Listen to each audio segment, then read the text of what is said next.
నమస్కారం.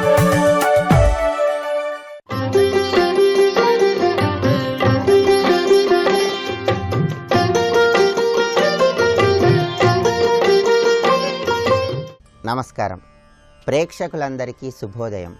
ఈనాటి శుభయోగం శీర్షికన అమ్మవారికి ప్రీతిపాత్రమైన శుక్రవారం సందర్భంగా లలితాదేవిని ఎటువంటి మంత్రాలతో జపం చేస్తూ ఆరాధనా కార్యక్రమాన్ని నిర్వహించాలో, లలితాదేవిని ఆరాధిస్తే ఎటువంటి సత్ఫలితాలు కలుగుతాయో పరిశీలిద్దాం. సకల కార్యాలలో విజయాలను సిద్ధింపజేసుకోవటానికి, ప్రత్యేకించి గృహంలో చిన్నపిల్లలకి ఎటువంటి సమస్యలు కలుగుతున్నా సరే ఆ సమస్యలను తొలగింపజేసుకుని మీ పిల్లలందరూ కూడా ఆయురారోగ్య అష్టైశ్వర్యాలతో విరాజిల్లటానికి శుక్రవారం నాడు లలితాదేవికి సంబంధించినటువంటి ఓం నిర్భేదాయై నమః అనే మంత్రాన్ని మనస్ఫూర్తిగా వీలైనన్ని సార్లు జపించుకోవాలి. నిర్భేదాయై నమః అంటే అర్థం ఏంటంటే భేదభావం లేనటువంటి లలితా అమ్మవారు అని అర్థం. ఈ సృష్టిలో అమ్మవారు ప్రకృతి రూపంలో, పురుషుడి రూపంలో, అనేక రూపాలలో వ్యక్తమవుతున్నప్పటికీ పరబ్రహ్మ స్వరూపం రూపంలో జగన్మాత ఒక్కటిగానే ఉంటుంది. అయినప్పటికీ అనేక రూపాలలో వ్యక్తమవుతుంది. ఎన్ని రూపాలున్నప్పటికీ ఆ రూపాలన్నింటిలో ఎటువంటి భేదము లేదు అని చెప్పటమే ఈ ఓం నిర్భేదాయై నమః అనే మంత్రంలో ఉన్న అంతరార్థంగా ప్రతి ఒక్కరూ గుర్తించాలి. శుక్రవారం రోజు ఈ మంత్ర జపం చేస్తూ లలితాదేవికి ఆవు పాలు నివేదించినట్లయితే గృహంలో చిన్నపిల్లలందరూ చక్కటి పురోభివృద్ధిని సాధిస్తారు. అలాగే అంతఃశత్రు బాధలను తొలగింపజేసుకొని శత్రువులను సైతం మిత్రులుగా మార్చుకోవటానికి కూడా ఓం నిర్భేదాయై నమః అనే మంత్రజపం శుక్రవారం నాడు విశేషంగా సహకరిస్తుంది. అలాగే ఎవరైనా సరే గృహంలో పిల్లలు మేధాశక్తిని పెంపొందింపజేసుకోవాలంటే, ప్రజ్ఞా పాఠవాలను పెంపొందింపజేసుకోవాలంటే, పోటీ పరీక్షలలో మీ గృహంలో ఉన్నటువంటి పిల్లలందరూ అత్యుత్తమ స్థాయిలో రాణించాలంటే ఓం నిర్నాశాయై నమః అనేటటువంటి లలితా అమ్మవారి మంత్రాన్ని కుటుంబ యజమాని శుక్రవారం నాడు వీలైనన్ని సార్లు జపించాలి. ఓం నిర్నాశాయై నమః ఈ మంత్రంలో ఉన్న భావాన్ని పరిశీలిస్తే ఎప్పటికీ నశించని స్వరూపం కలిగిన లలితా అమ్మవారు అని అర్థం. లలితా అమ్మవారు ఈ సృష్టికి ప్రారంభంలోనే అద్భుతంగా దేవతలందరూ యజ్ఞం చేస్తుంటే ఆవిర్భవించింది. అందుకే ఆ తల్లిని చిదగ్నిగుండ సంభూత అన్నారు. ఆ విధంగా ఆవిర్భవించిన లలితా అమ్మవారికి నాశనం అనేటటువంటిది ఉండదు. కాబట్టి ప్రళయకాలంలో కూడా ఆ తల్లి వెలుగొందుతూ భక్తులను అనుగ్రహిస్తుంది. కాబట్టి ఓం నిర్నాశాయై నమః ఎప్పటికీ నశించనటువంటి స్వరూపం కలిగిన జగన్మాత నీకు నమస్కారం అని అర్థం. ఈ మంత్రాన్ని కుటుంబ యజమాని శుక్రవారం నాడు వీలైనన్ని సార్లు జపం చేసినట్లయితే మీ పిల్లలలో ప్రజ్ఞాపాఠవాలు, మేధాశక్తి అద్భుతంగా పెంపొందింపజేసుకొని పిల్లలు చక్కగా విద్యారంగంలో విశేషంగా రాణించడానికి ఈ మంత్రజపం ఎంతగానో సహకరిస్తుంది. అలాగే అపమృత్యు దోషాలున్నా సరే ఆ అపమృత్యు దోషాల నుండి బయటపడి చక్కటి ఆయురారోగ్యాలను సిద్ధింపజేసుకోవటానికి కూడా ఈ మంత్రజపం చాలా చక్కగా ఉపకరిస్తుంది. అలాగే శుక్రవారం నాడు ప్రత్యేకంగా వార్ధక్యంలో ఉన్న వాళ్ళు ఎవరైనా సరే పిల్లల అభిమానాన్ని, ఆదరాన్ని పొందటానికి ఉదయం 10 గంటలలోపు జపించవలసిన ఒక ప్రత్యేకమైన మంత్రం ఉంది. ఆ మంత్రం ఏంటంటే ఓం నిష్పరిగ్రహాయై నమః. ఇది లలితా అమ్మవారికి సంబంధించినటువంటి మంత్రం. ఎవరైనా ఇచ్చిన దాన్ని స్వీకరించటాన్ని పరిగ్రహం అంటారు. ఎవరు ఏమిచ్చినా స్వీకరించకపోవటాన్ని నిష్పరిగ్రహము అనే పేరుతో పిలుస్తారు. జగన్మాత అందరికీ అన్నీ ఇస్తుంది తప్ప ఆ తల్లి ఎవరి నుంచి ఏది స్వీకరించాలని భావించదు. అందుకే లలితా అమ్మవారిని ఓం నిష్పరిగ్రహాయై నమః అంటూ మనం అందరం ప్రార్థించుకోవాలి. ఓం నిష్పరిగ్రహాయై నమః అనే మంత్రజపం చేసినట్లయితే ప్రత్యేకంగా వార్ధక్యంలో ఉన్నవాళ్ళు పిల్లల అభిమానాన్ని, ఆదరాన్ని పొందటానికి, అలాగే అనారోగ్య సమస్యలు తొలగింపజేసుకోవటానికి శుక్రవారం నాడు జపించే ఈ మంత్రజపం విశేషంగా సహకరిస్తుంది. రేపటి శుభయోగం శీర్షికన తిరుమలలో వెలసిల్లినటువంటి శ్రీ వెంకటేశ్వర స్వామివారి బ్రహ్మోత్సవాలలో దాగి ఉన్నటువంటి పరమార్థం ఏంటో పరిశీలిద్దాం. నమస్కారం.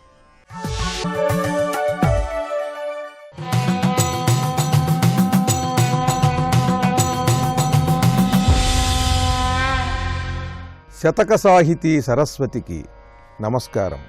జ్ఞానుల పుణ్యమూర్తులను గాచిన వాడబటంచు పొత్తముల్ మానక సాటుచుండ అనుమానము కల్గదొకబ్దు నాకు అజ్ఞానుల జ్ఞానులం సలుపగలవాయను శంకగల్గే అద్దానిని తీర్చి చూపవే యథార్థమునాయడ భక్తవత్సల.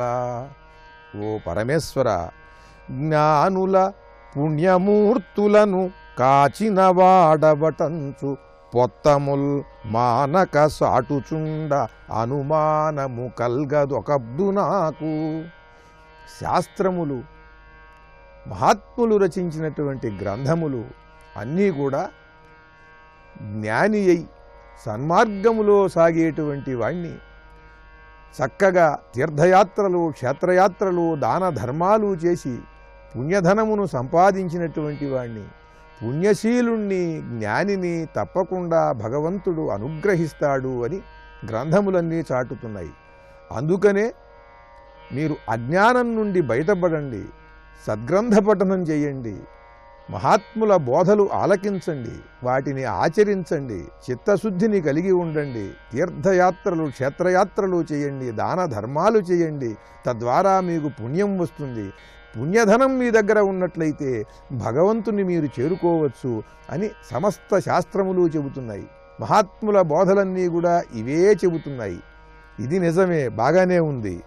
జ్ఞానుల పుణ్యమూర్తులను కాచిన వాడబటంచు పొత్తముల్ మానక సాటుచుండ. ఈ గ్రంథాలన్నీ అదే పనిగా చెబుతున్నప్పటికీ అనుమానము కల్గదొకబ్దు నాకు. నాకేమీ సందేహం లేదు, నిజమే, వీళ్ళు చెబుతున్నది నిజమే అనిపిస్తున్నది, దృఢంగానే ఉన్నది ఆ విశ్వాసం.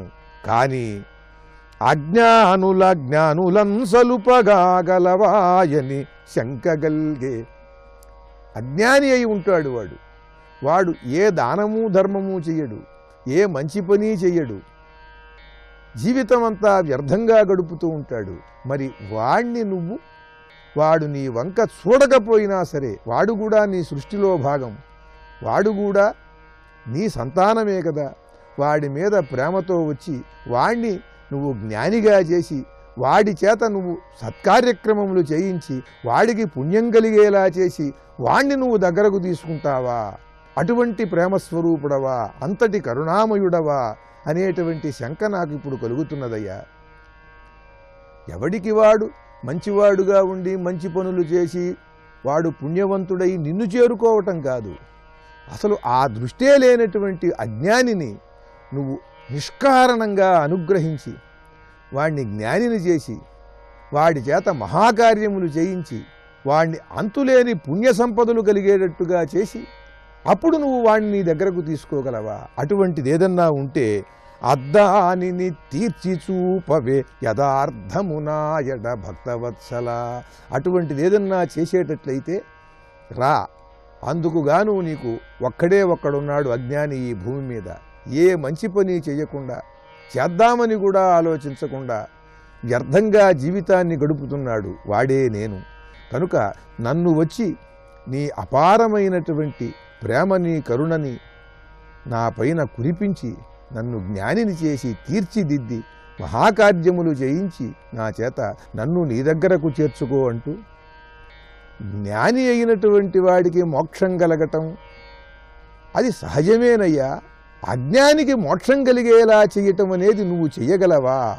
అందుకు తగిన జ్ఞానం వాడికి కలిగించగలవా అంటూ పరమాత్మనే ప్రశ్నిస్తూ భక్తి తత్పరతతో, అద్భుతమైన పాండితీ ప్రకర్షతో, సులభమైనటువంటి శైలిలో చక్కని పద్యరచన చేసి గొప్ప శతకాన్ని మనకు అందించిన విద్వత్కవులు, శతావధానులు శ్రీ శేషాద్రి రమణ కవుల భక్తవత్సల శతకంలోని కొన్ని పద్యాలను గురించి తెలుసుకున్నాం.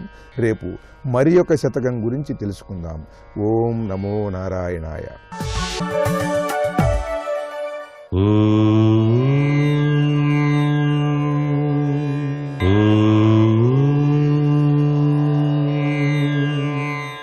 ఓం నమో నారాయణాయ. ఓం నమః శివాయ. శ్రీమాత్రే నమః. లక్ష్మీదేవి యొక్క కరుణారస దృష్టిని సాధింపచేసుకోవడానికి ప్రతి ఒక్కరూ కూడాను పాటించవలసిన నియమాలు చాలా ఉన్నాయి. వాటిని ఎవరైతే చక్కగా ఆచరిస్తారో వారి ఇంట లేక వారి జీవితాలలో అష్టలక్ష్మి స్వరూపం విరాజిల్లుతుంది. లక్ష్మి అంటే కేవలం ఒక డబ్బే కాదు, ఆయుష్, ఆరోగ్యం, భోగభాగ్యాలు, సంతానం, కీర్తి, ప్రతిష్టలు కూడా.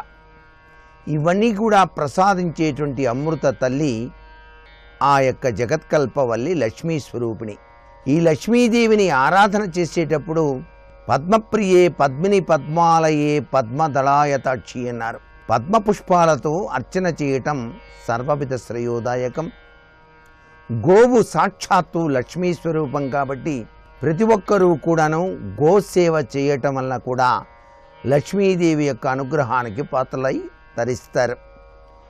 గోవులో దాగిన విశిష్ట సాంప్రదాయ లక్షణాన్ని ప్రతి ఒక్కరూ కూడా అర్థం చేసుకొని గోమూత్రం, గోపేడ, గోవు పాలు, గోవు పెరుగు ఇవన్నీ కూడాను మనకి నిత్యం కూడాను విశిష్టవంతమైన లక్ష్మీదేవి అనుగ్రహాన్ని ప్రసాదిస్తున్నాయి. అందుకనే మనం యజ్ఞయాగాదులు చేసేటప్పుడు కూడా పంచగవ్యోపాసన చేసి తీరతాం. ఇక్కడ లక్ష్మీదేవి అనుగ్రహం కోసం మనం మన మనస్సును పరిశుభ్రం చేసుకోవాలి. అంటే తెల్లవారుజామునే నిద్ర నుంచి లేవటం, చక్కగా దంతధావన కార్యక్రమాలు పూర్తి చేసుకున్న పిదప పరిశుభ్రమైన వస్త్రాన్ని ధరించి లక్ష్మీ ఉపాసన చేయటం. లక్ష్మీదేవికి చాలా ఇష్టమైనది దీపారాధన. దీపం జ్యోతి పరబ్రహ్మం దీపం సర్వతమోహరం అన్నారు. ఆ దీపారాధన చేసేటప్పుడు కూడా ఆ లక్ష్మీదేవిని ఆరాధన చేస్తూ ఉదయం సాయం సంధ్యా సమయాల్లో దీపారాధన చేయటం, ఇంటిల్లిపాది కూడాను పరిశుభ్రవంతమైనటువంటి ప్రభావంతో ఆచరణీయ యోగ్య సూత్రాన్ని పాటించటం. అందుచేతనే సూర్యోదయాత్ పూర్వమే ఏ ఇంట నిద్ర నుంచి మేల్కొంటారో గృహంలోని వారు ఆ ఇంటిలోనికి లక్ష్మి వచ్చి తీరుతుంది అని శాస్త్రం. అంతేకాకుండా అతిథిని విష్ణు స్వరూపంగా భావన చేసి సత్కరించటం, పండ్లు ఫలాలు కుళ్ళిపోకుండా చూసుకోవటం, 10 మందికి పంచటం, ఇవన్నీ లక్ష్మీదేవి అనుగ్రహానికి నాంది పలుకుతాయి అని చెప్పేసి శాస్త్రం. సర్వే జనా సుఖినో భవంతు.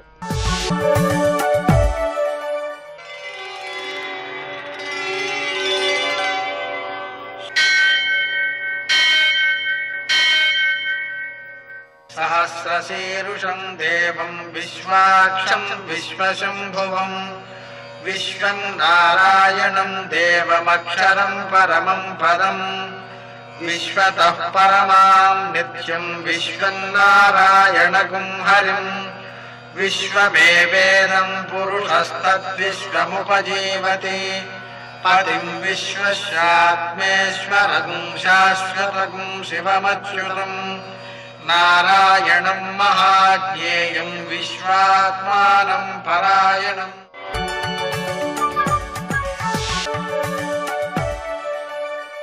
సూర్యశౌర్యమథేందురింద్రపదవీ సన్మంగళం మంగళం. లక్ష్మీం క్షీరసముద్రరాజతనయాం శ్రీరంగధామేశ్వరీం దాసీభూత సమస్తదేవవనితాం లోకైకదీపాంకురాం శ్రీమన్మందకటాక్షలబ్ధవిభవ బ్రహ్మేంద్రగంగాధరాం త్వాం త్రైలోక్యకుటుంబినీం సరసిజాం వందే ముకుందప్రియాం. నేటి కాలమాన విశేషాలను గమనిద్దాం. స్వస్తి శ్రీ చాంద్రమాన దుర్ముఖనామ సంవత్సరం ఉత్తరాయణం హేమంత ఋతువు పుష్యమాసం కృష్ణపక్షం శుక్రవారం. సూర్యోదయం 6:53 సూర్యాస్తమయం 6 గంటలకి. తిథి అష్టమి సాయంకాలం 4:55 వరకు. నక్షత్రం స్వాతి పూర్తిగా ఉంది. వర్జం ఉదయం 11:26 నుంచి మధ్యాహ్నం 1:13 వరకు. దుర్ముహూర్తం ఉదయం 9:06 నుంచి 9:51 వరకు. మరల మధ్యాహ్నం 12:49 నుంచి 1:33 వరకు. అమృతకాలం రాత్రి 10 గంటల 11 నిమిషాల నుంచి 11 గంటల 58 నిమిషాల వరకు. రాహుకాలం శుక్రవారం కాబట్టి ఉదయం 10:30 నుంచి 12 గంటల వరకు. అష్టకవర్గ రీత్యా శుభప్రదమైన సమయం ఉదయం 8 గంటల 10 నిమిషాలకి. నేటి విశేషాలు: అనఘాష్టమి. అనఘాదేవిని దత్తాత్రేయుడిని ప్రార్థించుకోవడం ద్వారా, పూజించుకోవడం ద్వారా పాపము తొలగడము, జ్ఞానము వృద్ధి చెందడము, సరియైన నిర్ణయాలు తీసుకోవడము, ఆనందంగా జీవితం గడవడము, మోక్షానికి ఉపయుక్తంగా జీవనయానం కొనసాగడం మొదలైన సత్ఫలితాలను మనం పొందవచ్చు. అలాగే కుంభాయన ప్రయుక్తంగా విష్ణుపద పుణ్యకాలం సూర్యోదయం నుంచి మధ్యాహ్నం 12 గంటల 20 నిమిషాల వరకు ఉంది. ఈ సమయంలో చేసేటువంటి దానాలు, అలాగే జపాలు అన్నీ కూడా చాలా ఉత్తమమైన సత్ఫలితాలను అందజేస్తాయి. పెరుగు దానం చేయడం కూడా మంచిది, సంతానం యొక్క అభివృద్ధికి బాగా ఉపకరిస్తుంది.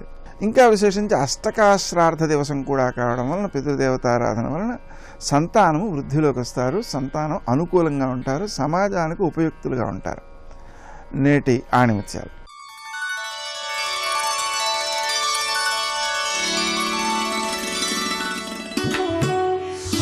జీవితపు ప్రతి అడుగుని విశ్లేషించటానికి ప్రయత్నించవద్దు.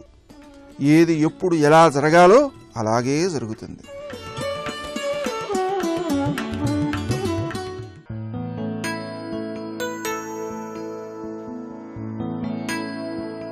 కోరికలు తీరే మార్గాలు వదిలి క్రియాశక్తిని పెంచే మార్గాన్ని అనుసరించండి. అదే మిమ్మల్ని విజయపథంలో నడిపిస్తుంది.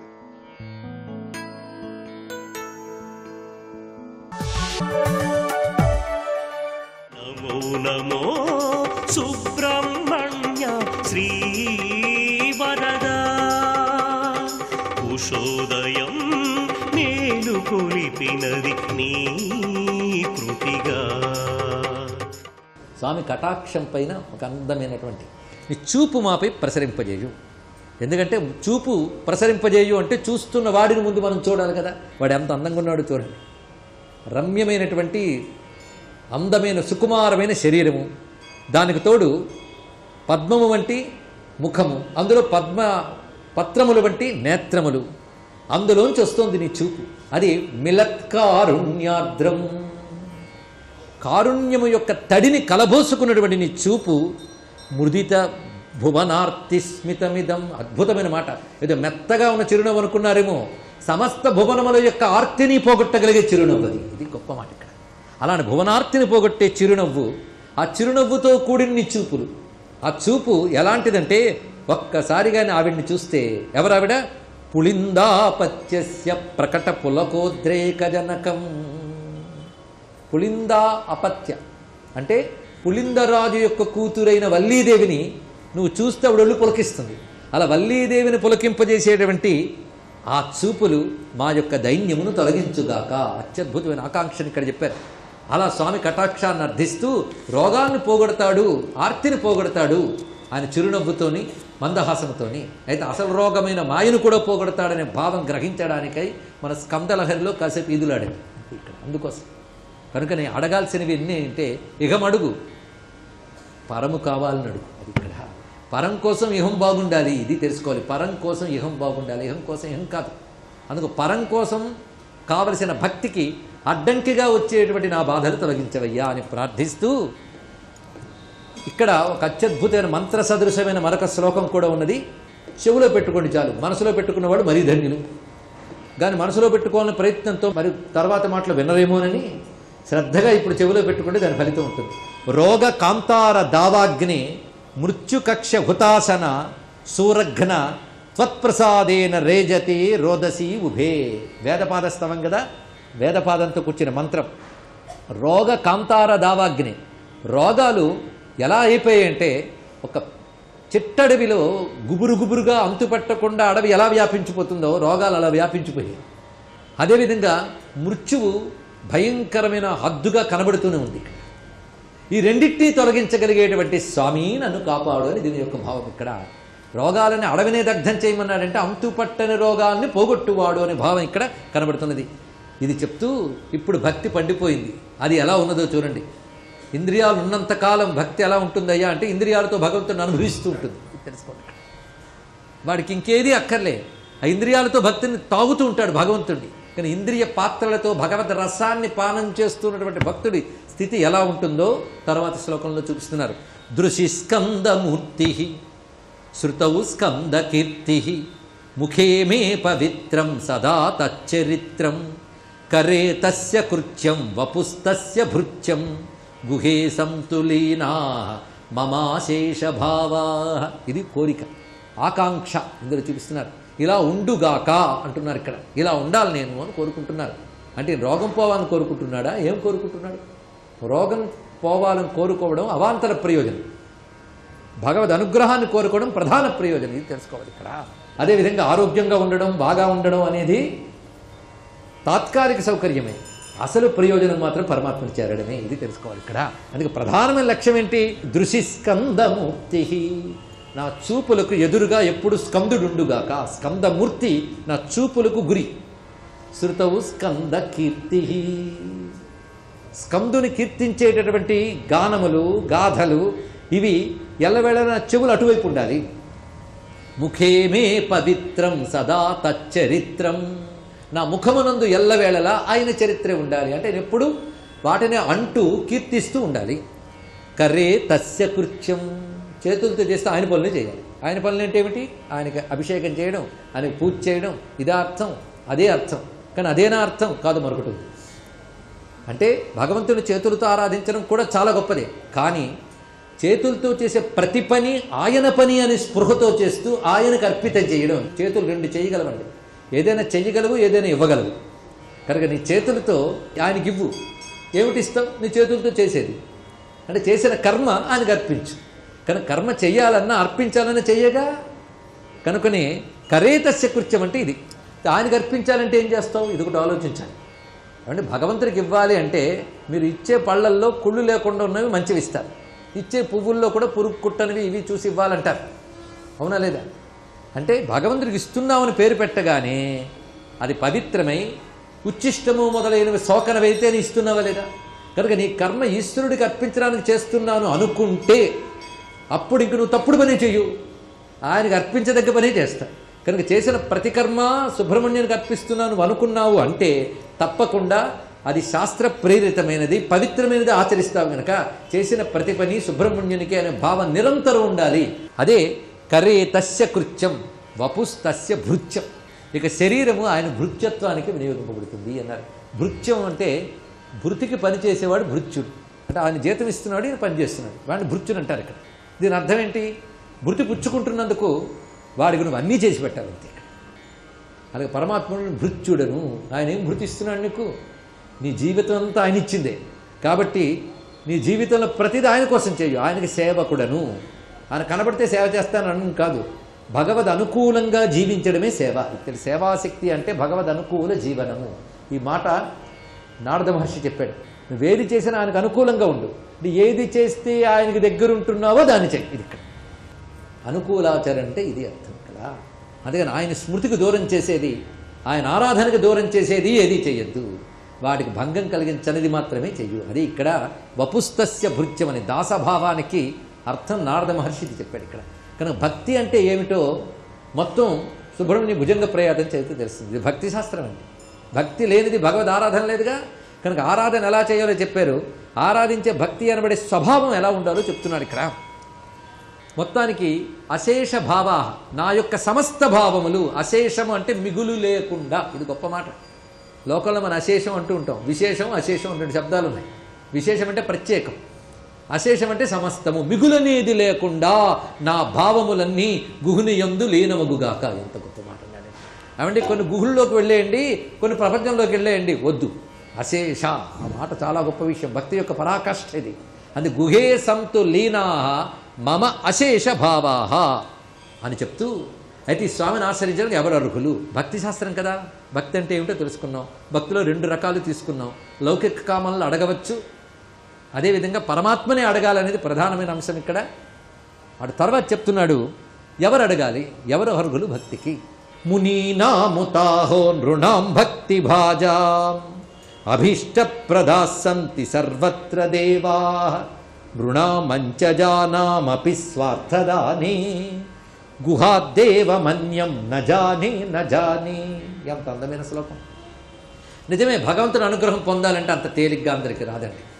అవునా లేదా? దానికి ఎంత సాధనలు చేయాలో ఎవరైనా కాస్త వింటే. పెద్ద ఉపాసకుడు మనం చూసామనుకోండి, ఏమంటే మీరు ఎన్ని గంటలకు లేస్తారు? 3ంటికి లేచి ఏం చేస్తారు? పక్క మీద కూర్చొని బ్రాహ్మీ ముహూర్తంలో గురువుల్ని ధ్యానం చేసుకుంటూ ఒక్కొక్క చక్రంలో పరమాత్మని ధ్యానిస్తాం. తర్వాత 5:30, 6కి పక్క నుంచి కిందకి దిగి అంటే అప్పటి వరకు అక్కడున్నాడు చూడండి. ఆ తర్వాత దంతధావనాదులు, సంధ్యావందనాదులు చేసుకుని, అర్చన చేసుకుని, తర్వాత జపం చేసుకుని, హోమం చేసుకుని, తర్వాత తత్సంబంధమైన ఉపాసనా గ్రంథములు చదివి, రాత్రి మళ్ళీ సంధ్యాది కృత్యములు చేసుకుని, మళ్ళీ అధ్యయనము అవన్నీ చేసుకుని రాత్రిపూట 11కు పడుకుంటాయంటే మనకు సిగ్గేస్తుంది. అంటే ఎంత గొప్ప జీవితం! అలా గడపగలిగితే, అలాంటి తపస్సులు చేస్తే ఏమొస్తుంది? భగవంతుడు వస్తాడట. అంటే మన దగ్గరే మనకు కనబడుతున్న వాళ్ళల్లోనే భగవంతుని పొందాలని చెప్పి ఒకడు అంత సాధన చేస్తున్నాడంటే, అంత సాధన చేస్తే కానీ దొరకడం మనకు తెలుస్తుంది కదా. అయ్యా, ప్రాపంచిక విషయములన్నీ పసితనంలోనే విడిచిపెట్టి పరమయోగు లేని వాళ్ళు అందరూ లేరు. ఒంటికి 70-80 ఏళ్ళు వచ్చినా ఇంకా ఇందులో దేవుళ్ళు ఆడుతున్నా మనకి వాళ్ళకి ఎంత తేడా ఉంటుంది. అప్పుడు మనకు తెలుస్తుంది మునీనా ముతాహో నృడాం భక్తి బాధ. అటువంటి మునులకు మాత్రమే భగవంతుడు అనేవాడు అనుగ్రహిస్తాడు. కనుక అభీష్టములు ఎవరికి ఇస్తున్నాడు? మునులకు. మునులంటే మననశీలాహ. ఇది ఎక్కడ అర్థం? ముని శబ్దానికి 2 అర్థాలు ఉన్నాయి. సిద్ధ దశలో ఒక అర్థము, సాధన దశలో ఒక అర్థం ఉంది. సిద్ధ దశలో ముని అంటే మౌనత్వాత్ ముని, మానసిక వికారాలు లేనివాడు మౌని. ఇది తెలుసుకోండి. అందుకని మాట్లాడకుండా ఉన్నవాడుని కాదు, మానసిక వికారాలు లేనివాడు మౌని. మాట్లాడుకుంటడానికి అజ్ఞానం చాలు. కనుక మానసిక వికారాలు లేనివాడు మౌని. అందుకే కృష్ణ పరమాత్మ మౌనం మానసిక తపస్సు కింద చెప్పాడు, వాచిక తపస్సు కింద చెప్పలేదు. మీరు పరిశీలించండి. మనఃప్రసాద సౌమ్యత్వం మౌనం అంటాడు ఇక్కడ భగవద్గీతలో. మౌనం మానసిక వికారాలు అది సిద్ధ దశలు. ఇంకోటి ముని అంటారు. అతను ఎవరయ్యా అంటే మననశీలత్వాత్ అన్నాడు. నిరంతర మననశీలుడు. నిరంతరం పరమాత్మనే మననం చేస్తూ ఎవడైతే ఉంటాడో, ఎవడైతే సాధన చేస్తాడో అటువంటి భక్తి పరులకు మాత్రమే దేవతలు ఎవరైనా సరే అభీష్టాలు ఇస్తారు. కానీ ఏ దేవత మనం అనుగ్రహించాలన్నా ఉండవలసింది 2. ఒకటి నిరంతరం మనను ఆశ్రయించడం, ఇంతే చాలు. మీరు వెంకటేశ్వరుని, శివుడిని, విష్ణువుని, సుబ్రహ్మణ్యుని ఎవరినైనా సరే భక్తి అంటే అదే, నిరంతరం మననం చేయాలి, ఆశ్రయించాలి. అందుకే 2 మాటలు చెప్పాడు. మునీనాం భక్తి బాధ. ఇది గొప్ప విషయం. అంటే భక్తిని అవలంబిస్తూ మునులైనటువంటి వారిని అనుగ్రహించడానికి సర్వదేవతలు ఉన్నారు. కానీ ఆ మార్గములేవి తెలియకుండా అన్నిటికంటే కడదైనటువంటి స్థితిలో పుట్టిన వారైనా సరే, ఆ స్థితి లేకపోయినా, ఆ సాధన లేకపోయినా ఏ దేవత వాళ్ళని అనుగ్రహిస్తారు అంటే, ఏ దేవతలైనా సరే మునులను మాత్రమే అనుగ్రహిస్తారు. కానీ మునులు కాకపోయినా, అధమ స్థితిలో ఉన్నా, అవేమీ లేకపోయినా స్వామి అని పిలిస్తే అనుగ్రహించగలిగే దైవం నువ్వొక్కడివి మాత్రమే అన్నారు ఇక్కడ. సుబ్రహ్మణ్యుడు అటువంటి వాడు. సర్వాభీష్ట ప్రదాయకుడైన సుబ్రహ్మణ్యుడికి నమస్కరిస్తూ స్వస్తి. ఆదిదేవ నమస్తుభ్యం ప్రసీద మమ భాస్కర. దివాకర నమస్తుభ్యం ప్రభాకర నమోస్తుతే. సప్తాస్వరథమారూఢం ప్రచండం కశ్యపాత్మజం. ఎప్పుడు చేసినా శుభములని చేసేటటువంటి వాడెవరో వాడు పరమం శివం. అందుకే సదాశివ, పరమశివ ఈ మాటలు వేదం వాడుతుంటుంది. ఈశాన సర్వ విద్యానాం ఈశ్వర సర్వభూతానాం బ్రహ్మాధిపతి బ్రహ్మణోధిపతి బ్రహ్మా శివో మే అస్తు సదాశివోం అంటుంది. కొన్ని పరమమంగళప్రదములైనటువంటివై ఉంటాయి. వాటినోసారి ముట్టుకోవడం, వాటిని చదువుకోవడం, అవి ఉన్న పుస్తకం ఇంట్లో ఉండడం, నోటి వెంట పలకడం, చెవుల్లోకి అవి వెళ్ళడం, వాటి గురించి వినడం అంత తేలిక విషయం కాదు. నన్ను నమ్మండి. కోట్ల కోట్ల కోట్ల జన్మల పుణ్యము ఉంటే తప్ప అటువైపుకి భగవానుడు వెళ్ళనివ్వడు. ఎందుకని అంటే కొన్ని వస్తువులు ఉంటాయి, అవి తమంత తాముగా మంగళప్రదములు. అక్కడ పసుపు పోసినటువంటి పాత్ర ఉంది. ఎవరైనా సరే అక్కడ పసుపు పోసిన పాత్ర పెడితే కాలుతో తన్ని వెళ్ళగలరా? అది పసుపు. పక్క నుంచి వెడుతూ ఆ పసుపు చూసుకోండి ఇంతమంది పక్క నుంచే వెడతారు. అది మంగళప్రదమైన పదార్థం. అది కేవలం రంగు కాదు. నమస్కరించి వెడతాం. కుంకుమ పాత్ర ఉంది, కాలు తగులుతుందా? ఎప్పుడు పడితే అప్పుడు ఉంపుతామా? కింద పడనిస్తామా? పరమమంగళప్రదంగా భావన చేస్తాం. అలాగే పూలదండ ఉంది. ఒక పువ్వుల దండ అక్కడ పడిపోయి ఉందనుకోండి, పూలదండే కదా అని దారపోగుం తొక్కినట్టు తొక్కుతామా? అయ్యయ్యో పూలదండ అని తీసి ఎవరో సువాసనకి ఇస్తాం. అమ్మా చెల్లెమ్మ నువ్వు పెట్టుకో తల్లో అని ఆవిడికి ఇచ్చేస్తాం. లేదు, కళ్ళకద్దుకుని ఎవరు తొక్కని చోట పెట్టేస్తాం. ఒక దీపం ఉంది, దీపం వెలుగుతోంది. ఎంత మంగళప్రదమైనటువంటి వస్తువు! దీపం వెలుగుతుంటే మరింత వెలిగడానికి చౌరు పోయడమే తప్ప దీపాలు ఆర్పడం తెలిసిన జాతి ఈ జాతి కాదు. దీపం వెలగాలని కోరుకున్న జాతి. కాబట్టి దీపం తనంత తాను మంగళప్రదమైన వస్తువు. ఓ పాలకుండ అక్కడ పెట్టాననుకోండి, పాలు అక్కడ కనపడుతుంటే పాలకుండ అని తెలిసి కాలుతో తన్నగలరా? పాలకుండ అని తెలిసి కింద పాలు ఒలికిపోయినా ఊరుకోగలరా? పాలు ఒకవేళ పొరపాటున పడితే తొక్కగలరా? పొయ్యి మీద పెట్టి పాలు పొంగి అగ్నిహోత్రంలో పడిపోతే పాలు పొంగి పొయ్యిలో పడిపోయాయి అనగలరా? అది కూడా అందరూ. ఎంత మర్యాదగా అంటారంటే గోవింద గోవింద గోవింద గోవింద అంటారంతే. దీపం నిధనమైంది, దీపం ఆరిపోయిందన్న మాట కూడా అనరు. దీపం కొండెక్కిపోయిందంటారు. ఆయన కథ కంచికి చేరిపోయిందంటారు. ఆయన పండిపోయాడంటారు. అంత శుభప్రదంగా మాట్లాడడం తెలుసున్న జాతి బ్రతుకుతున్నటువంటి దేశం మన దేశం. తప్ప అమంగళకరంగా మాట్లాడడం, అసభ్యంగా ప్రవర్తించడం, శివప్రదమైనటువంటి వస్తువుల పట్ల న్యూనతాభావంతో ఉండడం మనకు అలవాట్లేదు. ఒక పాలిక, ఒక ప్రమిద, ఒక యజ్ఞకుండం, ఒక సృక్కు, ఒక స్రువం, ఒక కవ్వం, ఒక అన్నపాత్ర, ఒక అగ్నిహోత్రం, ఒక తిలకం సీస, ఓ కాటుక డబ్బా, ఓ పూలదండ, 4 గాజులు, ఇవన్నీ ఎంత మంగళప్రదములో ఆదిత్య హృదయమనబడేటటువంటి స్తోత్రమున్న రామాయణము కూడా అంతే మంగళప్రదము. పసుపు కనబడితే నువ్వు ఎలా నమస్కారం చేస్తావు? రామా ఇది ఎంత శక్తివంతము, ఎంత గొప్పగా మాట్లాడతారో మహర్షి. అందుకంటున్నాడు అగస్త్యుడు, అక్షయ్యం పరమం శివం సర్వమంగళమాంగళ్యం సర్వపాప ప్రణాశనం. ఓ రామ, ఈ ఆదిత్య హృదయము సర్వమంగళమాంగళ్యం, సమస్తమైనటువంటి మంగళములకు కూడా ఈ ఆదిత్య హృదయము ఆలవాలమైనటువంటిది. మంగళము అన్న మాటకు అర్థమేమిటి? మంగళము అంటే జరిగేటటువంటి సంఘటన ఏది ఉన్నదో ఆ సంఘటన మనకందరికీ, నాకొక్కడికి కాదు, అందరికీ కూడా ఎంతో సంతోషాన్ని ఇచ్చేటటువంటిదై ఉండాలి. ఇన్ని మంగళములకు ఆలవాలమైన మంగళం ఏదున్నదో ఆ మంగళముల నుంచి విస్ఫోటన శక్తిగా మిగిలిన మంగళములన్నీ వచ్చి అందరికీ మంగళాన్ని చేస్తుంటాయి. అంత గొప్ప శక్తి ఇందు నిబిడీకృతమై ఉన్నది పరబ్రహ్మతత్వంగా. సర్వమంగళమాంగళ్యం సర్వపాప ప్రణాశనం. ఇది సమస్తమైనటువంటి పాపములను పోగొడుతుంది. సమస్తమైన పాపములను పోగొట్టడము అనేటటువంటి మాటకు అర్థం ఏమిటి? పాపము అన్న మాటకు అర్థం ఏమిటంటే ఏది మంచి పని చెయ్యకుండా ప్రతిబంధకంగా అడ్డొస్తూ ఉంటుందో దాన్ని పాపము అంటారు. పాపము యొక్క ఫలితం ఎక్కడి నుంచి వస్తుంది అంటే గత జన్మలలో జీవుడు చెయ్యరాని పనులు చేస్తే దాని ఫలితం ఇప్పుడు నేను మంచి పని చేయకుండా అడ్డొచ్చింది అనుకోండి, పాప ఫలితం. అందుకే మీరు గమనించుంటారు, ఎవరో దేవాలయానికి వెడుతున్నారనుకోండి, నేను వాళ్ళ ఇంటికి వెళ్ళాను, ఆయన గుమ్మం దిగి బయటికి వెడుతున్నాడు, రండి రండి రండి రండి వెనక్కి వస్తున్నాడు. మీరు ఎటో బయలుదేరినట్టున్నారు, ఎక్కడికి వెడుతున్నారో అడగకూడదు. మీరు ఎటో బయలుదేరినట్టున్నారు, పాపం గుడికి వెళ్ళొద్దామని బయలుదేరానండి, ఆక్కండి, మీరు వెళ్ళిరండి నేను ఎదురు చూస్తాను అనాలి తప్ప, లేదండి చాలా ముఖ్యమైన పని మీద వచ్చాను కొంచెం మాట్లాడి వెళ్ళిపోవాలి వెనక్కి రండి అనకూడదు. ఆయన గుడికి వెళ్లకుండా నేను అడ్డొస్తే నేనే ఆయన పాపానికి ఫలితం. ఆయన మంచి పనికి అడ్డొచ్చేశాను. పాపం ఏం చేస్తుందంటే మంచి కార్యమునకు ప్రతిబంధకంగా వస్తుంది. ప్రతిబంధకంగా వస్తే ఏమిటి అంటే దుఃఖమునకు కారణమవుతుంది. ఇప్పుడు ఒక అవసరం తీరలేదనుకోండి, దుఃఖం వస్తుందా రాదా?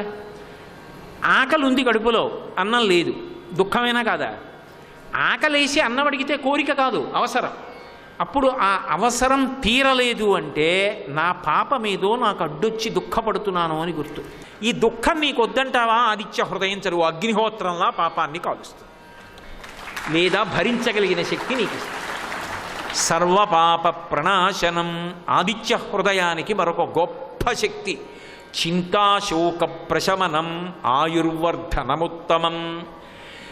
ఆదిత్య హృదయం చింతని శోకాన్ని కాల్చేస్తుంది. ఇది చాలా పెద్ద పెద్ద మాటలు సుమండి. మహర్షి మొట్టమొదటే రాముడికి పరిచయ వాక్యాలుగా చెప్పేస్తున్నారు ఆదిత్య హృదయం యొక్క గొప్పతనాన్ని. శోకము భూతకాలానికి సంబంధించింది, చింత భవిష్యత్తుకి సంబంధించింది. ఎప్పుడో ఎక్కడో ఒక తప్పు చేశాడు, ఆ ఒక్క తప్పుకి బ్రతికున్నన్నాళ్ళు ఏడుస్తూనే ఉంటాడు. అది గతానికి సంబంధించింది, దాన్ని శోకంగా ఎప్పుడూ అనుభవిస్తూనే ఉన్నాడు. రాబోయే కాలంలో ఏమవుతుందో అని ఆలోచిస్తూ భయపడుతూ బెంగపెట్టుకుంటూ ఉంటాడు. అది చింత ఏం చేస్తుందంటే అక్కర్లేని వాటన్నిటి గురించి ఆలోచిస్తుంది. అది కూడా నిరాశావాదం. అమ్మో రైలు దొరుకుతుందో దొరకదో, దొరికినా ఎవరైనా సెల్ ఫోన్లు అలా మాట్లాడతారేమో, నిద్ర పోనివ్వరేమో, పడుకోగలనో పడుకోలేనో, దిగాక వెళ్ళగలనో వెళ్ళలేనో, వెళ్ళాక మాట్లాడగలనో మాట్లాడలేనో, అన్నీ చింతే. ఇంకా ఆ చింత చితి ఆఖరణ కాలుస్తుందేమో. వీడు బతికున్నంతకాలం భవిష్యత్ గురించి చేసేటటువంటి నిరాశావాదం వీడిని నిస్పృహలో ముంచేస్తుంది. దీనికి తోడు పక్కన నంచుకోవడానికి శోకం. గతంలో తప్పు చేశాను, దానివల్ల ఇంత కష్టం వచ్చింది, గతంలో ఈ పొరపాటు చేశాను, ఇంకా అదే పట్టుకుంటాడే. ఎంత చెప్పండి వదలడు. మళ్ళీ మొదలెట్టి ఏమిటోనండి అది చేయకపోతే అదే ఏడుపు. ఇంకా అలా నిత్యం ఏడిచేవాడికి ఏం తెచ్చిస్తే సంతోషంగా ఉంటాడు? ఇక నేను ఎదగలనంటారా? అప్పుడు మనిషి మృత్పిండమైపోతాడు, మట్టి ముద్దయిపోతాడు, కింద పడితే అంటుకుపోతాడు, ఇక పైకి లేవడం. బంతి అనుకోండి, కింద పడితే పైకి లేస్తుంది. ఆదిత్య హృదయం గతంలో జరిగిన పొరపాటు వలన శోకముతో నశించిపోకుండా రాబోయేటటువంటి భవిష్యత్తు గురించి చింత పెట్టుకోవలసిన అవసరం లేకుండా ఇప్పుడు వర్తమానంలో కార్యాన్ని ఉత్సాహంతో రూపకల్పన చేసి ధైర్యంతో ఎదుర్కోగలిగినటువంటి సమర్థతని బుద్ధి రూపంగా అనుగ్రహిస్తుంది. సర్వం శ్రీ ఉమామహేశ్వర పరబ్రహ్మార్పణమస్తు. స్వస్తి.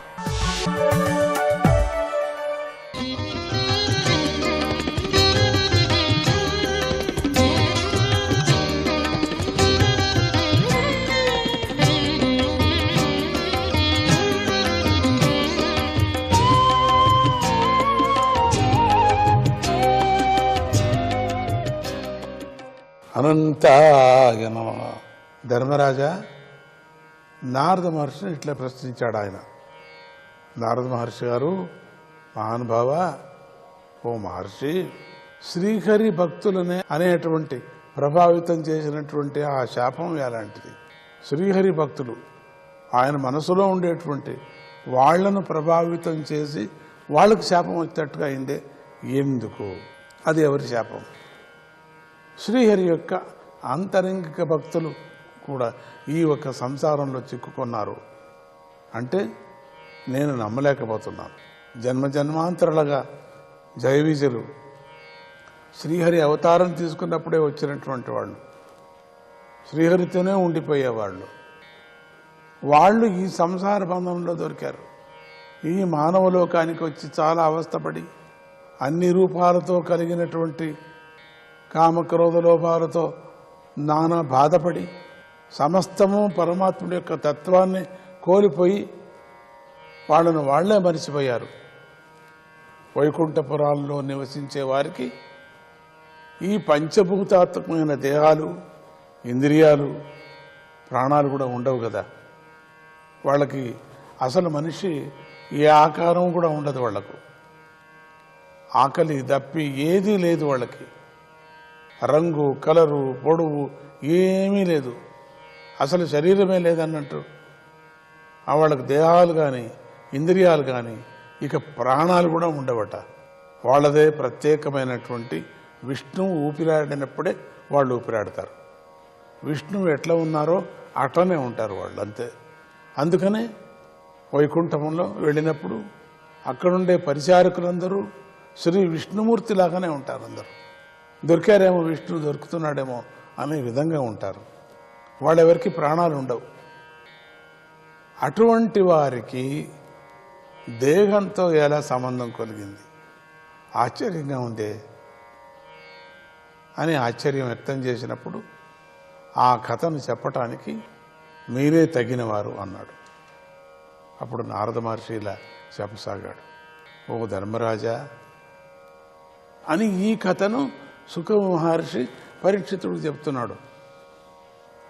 ఓ ధర్మరాజా, పూర్వం బ్రహ్మదేవుడి పుత్రులైనటువంటి సనందుడు మొదలైన వారు ముల్లోకాలంతా సంచరిస్తూ ఒకసారి అనుకోకుండా ఈశ్వర సంకల్పంతో వాళ్ళు వెళ్ళాల్సిన పనే లేదు.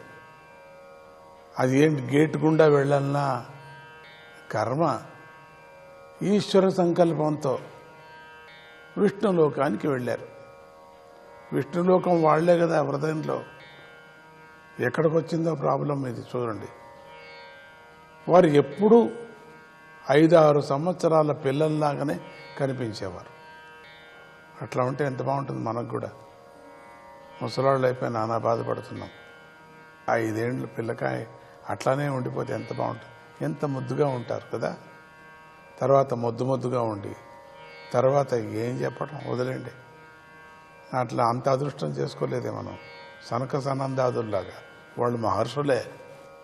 యుగాంతరాలుగా తపస్సు చేసినటువంటి వాళ్ళు, యుగాంతరాలుగా పరమాత్ముడినే తన పొట్టలో పెట్టుకున్నటువంటి వాళ్ళు. అంటే పొట్టలో పెట్టుకున్న వేరే అర్థమవుతుంది. పొట్టలో అంటే శరీరము మనస్సు ధారణ చేసేటువంటి వాళ్ళు. 5 సంవత్సరాల పిల్లలు కౌపీనధారులై ఉండేటువంటి వాళ్ళు. 5 ఏళ్ళ 3 ఏళ్లకంతా ఇంక వస్త్రాలు ఏమిటి వాళ్ళకు, పట్టు వస్త్రాలు పనిలేక కౌపీనధారులుగా ఉండేవారు. ఆ సనందాదులు మరీచి మొదలైన ప్రజాపతుల కన్నా ముందే జన్మించిన వారు. పరబ్రహ్మ స్వరూపమైనటువంటి ఆ సృష్టి ప్రారంభమైన అప్పుడే జన్మించారు. వారు వైకుంఠానికి రాగానే ద్వారపాలకులు వారిని పిల్లల్లాగా భావించారు. చూస్తూనే అందరికీ పిల్లల్లాగానే అనిపిస్తుంది. అందుకని కొంత ఊరికే ఉండి ఉంటారు కదా, ఏ జ్ఞానం ఎక్కడుందో తెలియదు. పిల్లల్లాగా భావించి లోపలికి వెళ్ళనీయకోకుండా అడ్డుకున్నారు. వైకుంఠవాసుడిని శ్రీహరిని తనలోనే ఉంచుకొని వీళ్ళ దుంప దించటానికి, వీళ్ళని అన్యాయం కింద పడేటానికి అక్కడికి వచ్చారు.